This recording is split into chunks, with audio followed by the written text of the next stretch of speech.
வணக்கம் நண்பர்களே. இந்த வீடியோவில் நம்ம பார்க்க போகிற டாபிக் என்னென்னு பார்த்தீங்கன்னா ஏஹெச்ஓ அப்படின்னா என்ன, ஏர் ஹேண்ட்லிங் யூனிட். இது எங்கன்னா யூஸ் பண்ணுவாங்கன்னு பார்த்தீங்கன்னா ஐடி கம்பெனி, மால், ஹாஸ்பிட்டல்லாம் யூஸ் பண்ணுறாங்க. ஏன் இது எல்லாம் அங்கே யூஸ் பண்ணுறாங்கன்னு பார்த்தீங்கன்னா, இப்போ ஒரு வீடு இருக்குது, வீட்டில் வந்து ஒரு ஏசி, 2 ஏசி, 3 ஏசி, 4 ஏசி, 5, அதிகபட்சம் ஒரு 10 ஏசி வரைக்கும் யூஸ் பண்ணுவோம்னு வச்சுக்கோங்களேன் தனித்தனி ரூமுக்கு. இப்போ பெரிய பெரிய ஐடி கம்பெனி இந்த மாதிரி போகும்போது 50 ரூம், 100 ரூம், 100 மேற்பட்ட ரூம்கள் இருக்கும்போது அங்கே வந்து ஒவ்வொரு ரூமுக்கும் ஒவ்வொரு ஏசியை இன்ஸ்டால் பண்ணி மெயின்டைன் பண்ணுறதுங்கிற போது ரொம்ப கஷ்டமான விஷயம். ரொம்ப காஸ்ட் வைஸ் பார்த்திங்கன்னா அதிகம். இப்போது அதுக்கு பதிலாக அந்த ஏஹெச் யூஸ் பண்ணுறதுனால என்ன ஆகுன்னு பார்த்தீங்கன்னா, உங்களுக்கு காஸ்ட்டு செலவாகும், பவர் சேவிங்ஸ் மிச்சமாகுது, மெயின்டெனன்ஸ் வந்து பார்த்திங்கன்னா ஈஸியாகவும் இருக்கும், கம்மியாகவும் இருக்கும். அதனால தான் வந்து இந்த ஏஹெச் யூஸ் பண்ணுவாங்க. இந்த ஏஹெச்சில் வந்து என்னென்ன பார்ட்ஸ் இருக்குதுன்னு பார்க்கலாம். முக்கியமான பார்ட்ஸ் ஃபஸ்ட்டு வந்து பார்த்திங்கன்னா ஃபில்டர், அடுத்தது காயில், ப்ளோயர். இந்த 3 தான் வந்து ஏஹெச்சில் முக்கியமானது. இது மூலமாக என்னென்ன டைப்ஸில் இது இருக்குது அப்படிங்கிறத ஃபஸ்ட்டு பார்க்கலாம். ப்ளோயர் 2 டைப் ப்ளோயர் இருக்குது.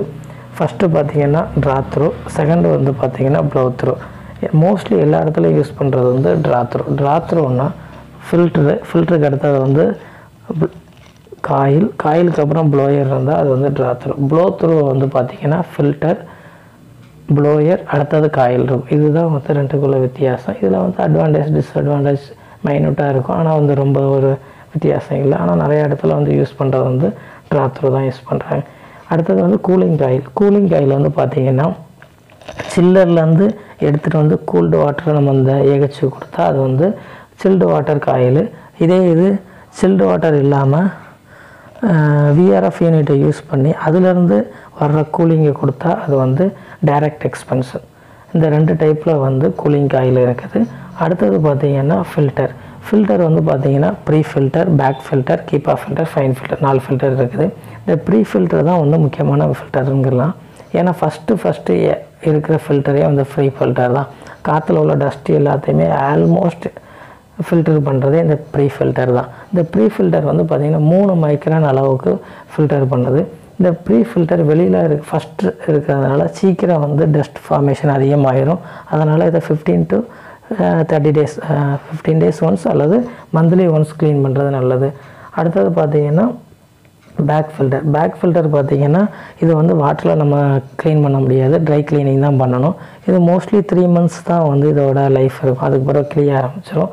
அதில் வந்து எஃபிஷியன்சி இருக்காது. அதனால் ஃபில்டர் வந்து 2 to 3 months ஒன்ஸு மாற்றணும். இந்த பேக் ஃபில்டர் வந்து 1 மைக்ரான் அளவுக்கு உங்களுக்கு வந்து ஃபில்டர் பண்ணும். அடுத்தது ஃபைன் ஃபில்டர், கீப்பா ஃபில்டர்னால் பார்த்திங்கன்னா 0.3 அளவு மைக்ரான்ஸ் வந்து உங்களுக்கு ஃபில்டர் பண்ணும். இதுலலாம் வந்து பார்த்திங்கன்னா கிரேடு இருக்குது ஒவ்வொரு ஃபில்டருக்கும். அது அந்த கிரேடுக்கு ஏற்றாப்புல எஃபிஷியன்சி இருக்குதோ. ஆனால் அந்த கீப்பா ஃபில்டர் பார்த்திங்கன்னா 99% வந்து டஸ்ட்டை வந்து நம்மளுக்கு ஃபில்டர் பண்ணும். அதனால் வந்து பார்த்திங்கன்னா இந்த கீப்பா ஃபில்டர் எங்கே யூஸ் பண்ணுவாங்கன்னு பார்த்திங்கன்னா மோஸ்ட்லி ஹாஸ்பிட்டலில் உள்ள ஓடி, ஐசியூ இந்த மாதிரி முக்கியமான எமர்ஜென்சி வார்டுக்குன்னா வந்து கீப்பா ஃபில்டரை யூஸ் பண்ணி தான் வந்து ஏசி கூலிங் ஏரை கொடுப்பாங்க. அடுத்தது பார்த்திங்கன்னா இது போக இந்த 3 இல்லாமல் அடிஷ்னலான நிறைய எக்யூப்மெண்ட்ஸ் இருக்கும்ல ஏஹெச்சில். என்னென்னு பார்த்திங்கன்னா ட்ரெயின் லைன் இருக்கும். காயிலேருந்து வர்ற ட்ரெயினை வந்து யூட்ராப் யூஸ் பண்ணி தான் வந்து வெளியில் அனுப்புவாங்க. எதுக்காகனா ஸ்மெல்லு வராமல் இருக்கிறதுக்காக யூட்ராப் யூஸ் பண்ணுவாங்க. அடுத்தது எமர்ஜென்சி ஸ்டாஃப் இருக்கும், டோர் லிமிட்ஸ் வச்சுருக்கும். இது வந்து பார்த்திங்கன்னா சேஃப்டி டிவைஸ்க்காக ஏதாச்சும் இன்கேஸ் ஏதாச்சும் எமர்ஜென்சினா இதை வந்து யூஸ் பண்ணிக்கலாம். அடுத்தது ஸ்மோக் டைரக்டர் இருக்கும். அடுத்தது ஃபயர் டேம்பர் இருக்கும். இதெல்லாம் பார்த்திங்கன்னா இன்கேஸ் ஃபயர் ஆனால் மற்ற இடத்துக்கு போகாமல் இருக்கிறதுக்கு. இது சில் வாட்டர் லைனில் இருந்து வரும்போது ஸ்ட்ரெயினர் இருக்கும். தண்ணியில் வந்து ஏதாச்சும் கல் இது வந்து காயிலில் போய் அடைச்சிக்காமல் பிளாக் ஆகாமல் இருப்பதுக்கு ஸ்ட்ரெயினரை வச்சு அந்த ஸ்ட்ரெயினர் மூலமாக ஃபில்டர் ஆகி போகும். இதையும் மந்த்லி ஒன்ஸ் க்ளீன் பண்ணுவோம். அடுத்தது பார்த்திங்கன்னா ஸ்ட்ரெயினரு, ஆக்சுவேட்டர் இருக்கும். அது போக இன்னும் என்னென்ன யூஸ் பண்ணுவாங்கன்னு பார்த்திங்கன்னா விஎஃப்டி யூஸ் பண்ணுவாங்க, விஏவி யூஸ் பண்ணுவாங்க, சிஏவி யூஸ் பண்ணுவாங்க. அடுத்தது டெம்பரேச்சர் சென்சார், ப்ரெஷர் சென்சார். இதை பற்றி அடுத்தடுத்து போக நம்ம பார்க்கலாம். ஒர்க்கிங் பிரின்சிபல் பார்க்கலாம். ஏஹெச் எப்படி ஒர்க் ஆகுதுன்னு பார்த்திங்கன்னா, ப்ளோயர் ஆன் ஆனோன்னு என்ன ஆகுன்னா ஏரை சக் பண்ணும். ஏரை சக் பண்ணும்போது அட்மாஸ்பியரிக்கில் உள்ள ப்ரெஸ் ஏர் வந்து என்ன ஆகுனா ஹீட்டாக இருக்கும். அந்த ஏரை வந்து ஃபில்டர் ஆகி காயில் கிராஸ் பண்ணோன்னா ஏர் வந்து கூலிங் ஆகிரும். இந்த கூலிங்கான ஏரை வந்து நம்ம டக்ட்டு மூலமாக எத்தனை ரூமுக்குனாலும் நம்ம சப்ளை பண்ணிக்கலாம். இதுக்கு வந்து CFM இருக்குது, கியூபிக் ஃபெர் மீட்டர். ஒவ்வொரு ஏஹெச்சுக்கும் வந்து இவ்வளோ கியூபிக் ஃபெர் மீட்டர் இருக்கும். ஏரோட வால்யூம் இவ்வளோ இருக்குன்னு இருக்கும். அதை டிபெண்ட் பண்ணி நம்ம இவ்வளோ ரூமுக்கு யூஸ் பண்ணலாம். நம்ம நிறையா ரூமுக்கு யூஸ் பண்ணும்போது ஏஹெச் சைஸை பெருசாக்கிக்கணும். ஓகேவா? அடுத்தது வந்து இதை வந்து கண்ட்ரோல் என்னென்ன கண்ட்ரோல் இருக்குதுன்னு பார்க்கலாம். 2 விதத்தில் நம்ம கண்ட்ரோல் பண்ணலாம். ஒன்று வந்து ப்ரெஷரை கண்ட்ரோல் பண்ணலாம், இன்னொன்று டெம்பரேச்சர் மூலமாக கண்ட்ரோல் பண்ணலாம். ப்ரெஷர் எப்படி கண்ட்ரோல் பண்ணலான்னு பார்த்தீங்கன்னா, VFD மூலமாக மோட்டரோட ஸ்பீடை வந்து ரெடியூஸ் பண்ணுறதுனால ஏர் ஃப்ளோ வந்து ரெடியூஸ் ஆகும். இந்த ப்ரெஷர் இது வந்து ப்ரெஷர் டெம்பரேச்சர் ப்ரெஷர் டெம்பரேச்சர் வந்து 2 இடத்துல இருக்கும். ரிட்டர்ன்ஸ் ஏர் சப்ளை சைடும் இருக்கும், சப்ளை ஏர் சைடும் இருக்கும். அதே மாதிரி டெம்பரேச்சர் கண்ட்ரோல்லையும் டெம்பரேச்சர் சென்சார் வந்து ப்ரெஷர் ஏர் சைடும் இருக்கும், ரிட்டன் ஏர் சைடும் இருக்கும். இப்போ ப்ரெஷர் ஏர் வந்து ரிட்டன் ஏரில் வந்து ப்ரெஷர் வந்து எப்படி இருக்குது, ஃப்ளோ போச்சு. உங்களுக்கு VFDயில் ஃப்ரீக்வன்சி அப் அண்ட் டவுன் ஆகும். VFDயில் ஃப்ரீக்வன்சி ரெடியூஸ் ஆகும்போது மோட்டர் வந்து ஸ்பீடு ரெடியூஸ் ஆகும். இப்போ எக்ஸாம்பிள் மோட்டர் வந்து 50 ஹெர்ட்ஸில் ஓடும்போது வந்து வேகமாக ஓடும். அப்போ வந்து பார்த்திங்கன்னா உங்களுக்கு ஃப்ளோ வந்து அதிகமாக இருக்கும், ஃபோர்ஸாக இருக்கும். இதே இது 30 ஹெர்ட்ஸில் ஓடும்போது மோட்டர் வந்து ஸ்மூத்தாக ஓடிட்டுருக்கும். அப்போ வந்து பார்த்திங்கன்னா உங்களுக்கு ஃப்ளோ ரெடியூஸ் ஆகும். இது மூலமாக நீங்கள் வந்து கண்ட்ரோல் பண்ணலாம். அது போக இப்போ பர்டிகுலராக எனக்கு 5 ரூம் இருக்குது, ஒவ்வொரு ரூமுக்கு டிஃப்ரெண்ட்டாக வேணுங்கும்போது VAVயை வச்சு கண்ட்ரோல் பண்ணலாம். இப்போ அந்த ரூமோட டெம்பரேச்சர் ரீச் ஆகணுன்னா VAV வந்து variable valve control, air control, variable air valve, அந்த இது என்ன ஆகுன்னு பார்த்தீங்கன்னா க்ளோஸ் ஆகிரும். இதே இது CAVனா கான்ஸ்டண்ட்டாக ஒரு ஏர் போய்கிட்டே இருக்கும். இதுதான் வந்து ப்ரெஷரை வச்சு கண்ட்ரோல் பண்ணுறது. இதே இது டெம்பரேச்சர் கண்ட்ரோல் போனால் ஆக்சுவேட்டர் இருக்கும். சில் வாட்டர் லைனில் வந்து ஆக்சுவேட்டர் இருக்கிறதுனால அதே மாதிரி சப்ளை சைடு, ரிட்டன் சைடு இதோட டெம்பரேச்சரை வந்து மானிட்டர் பண்ணிகிட்ருக்கும். எப்போ வந்து ரிட்டன் டெம்பரேச்சரை வந்து செட் பாயிண்ட்டுக்கு ரீச் ஆகுதோ அப்போ வந்து ஆக்சுவேட்டர் க்ளோஸ் ஆகிட்டு சில் வாட்டர் வந்து கூலிங் காயிலுக்கு போகாது. கூலிங் காயிலுக்கு வந்து கூலிங்னஸ் போகலைன்னா வெறும் ஃப்ரெஷ் ஏர் தான் உள்ளே வந்து சப்ளை ஆகிட்டு இருக்கும்.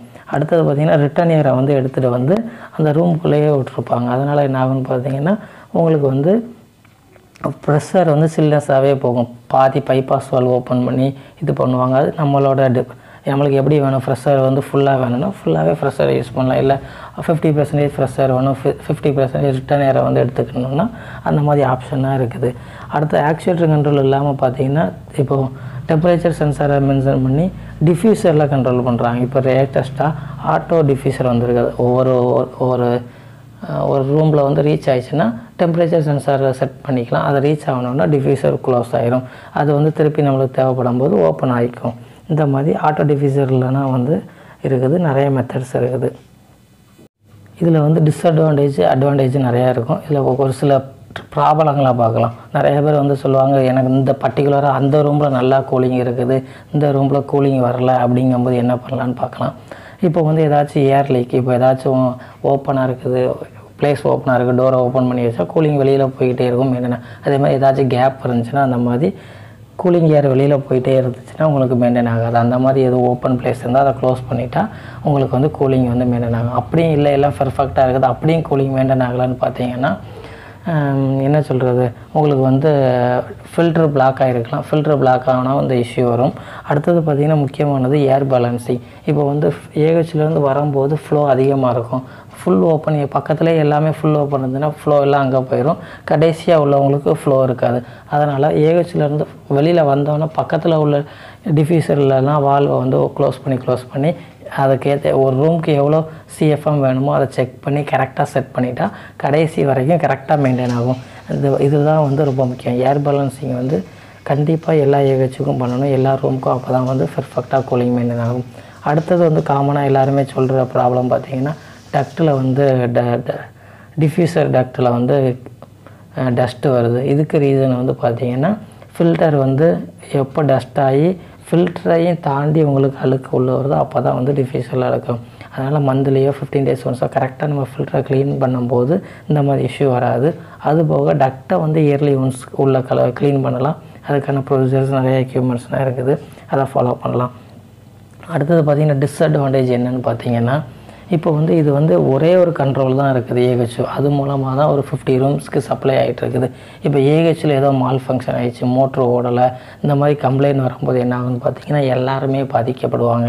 இப்போ செப்பரேட் ஏசி யூஸ் பண்ணால் ஏதாச்சும் ஒரு இது ப்ராப்ளமான அவங்க மட்டும் தான் அஃபெக்ட் ஆவாங்க. ஆனால் இங்கே வந்து யாராச்சும் ஒரு இடத்துல ஒரு சின்ன மால் ஃபங்க்ஷனோ ஏதோ ஒன்று ஆச்சுன்னா ஏஹெச்ஓ ஆன் ஆகாதனால எல்லாருமே வந்து அஃபெக்ட் ஆவாங்க. இது வந்து ஒரு பெரிய டிஸ்அட்வான்டேஜ். காமனாக அடிக்கடி வர்ற ப்ராப்ளம் என்னென்னு பார்த்தீங்கன்னா கூலிங் ரீச் ஆகலை. கூலிங் ரீச் ஆகாமல் இருக்கிறதுக்கு நிறையா ப்ராப்ளம் இருக்குது. என்னென்னு பார்த்தீங்கன்னா ஆக்சுவேட்டர் சம்டைம் ஒர்க் ஆகலைன்னா ஆக்சுவேட்டர் க்ளோஸ் பொசிஷனுக்கு போயிடும். அப்போ வந்து பார்த்தீங்கன்னா காயில் வந்து சில்னஸே இருக்காது. நீங்கள் காயில் பார்த்தாலே தெரியும் ட்ரையாக இருக்கும். அந்த மாதிரி டைமில் வந்து மேனுவலாக ஆக்சுவேட்டர் ஓப்பன் பண்ணுற மாதிரி இருக்கும். ஒரு சில டைம் ஃபில்ட்ரு பிளாக் ஆகிருக்கலாம். அப்படி எல்லாமே கரெக்டாக இருக்கும். ஒரு சில டைம் கூலிங்கே ரீச் ஆகாது. என்னென்னு பார்த்தீங்கன்னா ஏர் லாக் ஆகிருக்கும்.